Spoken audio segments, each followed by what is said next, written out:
David Linden. Thank you very much, Madam Deputy Speaker. It's a pleasure to follow the right honourable gentleman from Hayes and Harlington, with which I agreed with everything that he said. I think he's right as well to take aim in particular at the coalition government. I note tonight that there are no Lib Dem MPs here to defend their role in that government, in particular with the things like the welfare cap. But in the interest of time, I'll focus my remarks largely on the second motion before the House tonight. But I do think that this government will at some point have to confront the blatant contradiction of its mantra around budget responsibility and fiscal discipline and how it correlates with its new buzzword, levelling up. Because if I'm to understand the government right, levelling up either means giving more money to the traditional red wall seats at the expense of the traditional Tory Shire seats, something the government denies and has denied off the back of the North Shropshire by-election and the by-election in Cheshire and Amersham, or it means spending new money in old red wall seats, which somewhat flies in the face of the fiscal discipline this government likes to talk about, and we heard from the Chief Secretary to the Treasury, because you can't have both, and that is a fact that the Chancellor will need to realise, especially when he has one eye on a Tory leadership race against the Foreign Secretary. Now, I don't know where the Chancellor is tonight. He's maybe planning his next series of Instagram posts. But I thought it was interesting that the Honourable Gentleman, the member for North East Bedfordshire, spoke about the importance of adhering to these fiscal rules once they're set in place. I don't know, perhaps the government approaches fiscal rules in the same way that the Secretary of State for Northern Ireland does, that it's okay to break rules in a very limited and specific way.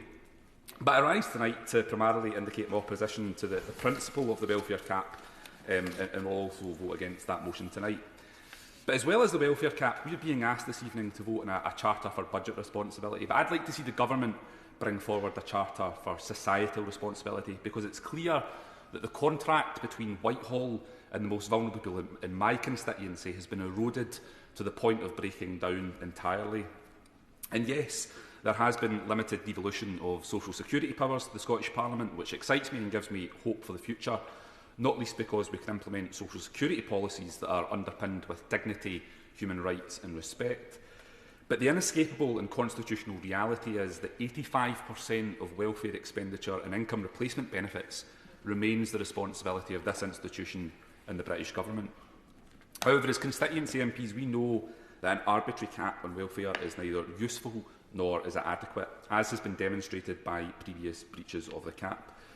Quite simply, the welfare cap does not address the fundamental and clear structural issues which leave people relying on social security, issues such as low pay, gender inequality and wider labour market inequality. But I understand that it's easy for me as an opposition MP to stand up tonight and pan the British Government's policy agenda and not to offer solutions as to how we can strengthen the social security net. So I want to set out where the SNP would do things differently. For a start, I think the British Government needs to spend less time obsessing with the ideological plaything of a welfare cap, but instead to fix the fundamental flaws in our social security system. Straight away and at the stroke of a pen, it could end the sanctions regime and conditionality. It could abolish the 5-week wait for universal credit. It could end the bedroom tax in other parts of the UK. It could reinstate the £20 uplift to universal credit. And indeed, it could extend that to 2 million legacy benefit claimants who were so heartlessly left out in the cold at the beginning of the pandemic, because those people with a disability have increased extra costs, and that £20 uplift should have applied to them too.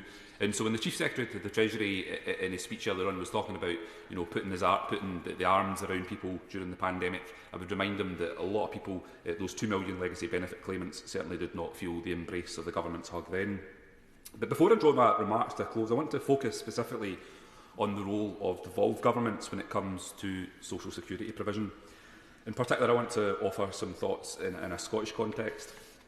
Now, I mentioned before that with limited social security powers, Scotland is already making clear its intentions and priorities when it comes to supporting the most vulnerable and tackling poverty. One such example is the game-changing Scottish Child Payment rising to £20 per child per week. That equates, Madam Deputy Speaker, to an investment of £197 million and will help lift 40,000 children out of poverty in 2023-24. So absolutely, that goes some way to undoing the damage of years of Westminster actions to undermine and weaken the social security net. But, Madam Deputy Speaker, people in Scotland have to wake up to the fact that fighting poverty and inequality will only be hindered, not helped, by a government in London which is fixated on a welfare cap in removing vital financial support for those who are least well off. Because in many respects, devolution is increasingly having to act as something of a sticking plaster to mitigate the very worst effects of Tory austerity and Westminster's welfare cuts. And yes, the Chancellor, wherever he is tonight, might be a wealthy multimillionaire who thinks that £20 a week here and there doesn't make much difference. But, Madam Deputy Speaker, for my constituents in Carmyle, Carntine and Craigend, £20 is an awful lot of money. That £20 can mean the difference between cheap ding dinners or proper nutritious meals for their children, which helps fuel them to learn and grow healthily. So yes, devolution in Scotland means doing things differently, with a focus on greater free school meal provision, abolishing the bedroom tax, or indeed introducing that Scottish Child payment. But there are limits to devolution, especially when it comes to a lack of borrowing powers. So I believe that tonight's debate again makes the case for Scottish independence, because Scottish independence means we won't have an arbitrary cap on welfare, thereby capping our ambitions to tackle structural inequality and poverty. Scottish independence is about creating a charter for societal responsibility and looking after the most vulnerable people in our communities. And tonight's motions show that Scotland being governed from London and by London will not achieve that. And I think it was noticeable that even the Labour front bench tonight hardly made any reference to that welfare cap. So it's clear that regardless of which party is in power, that is going to be an issue for people in Scotland. And I would say that only independence can tackle poverty and inequality, which is only prolonged and perpetuated by an arbitrary Westminster welfare cap, which I will oppose tonight.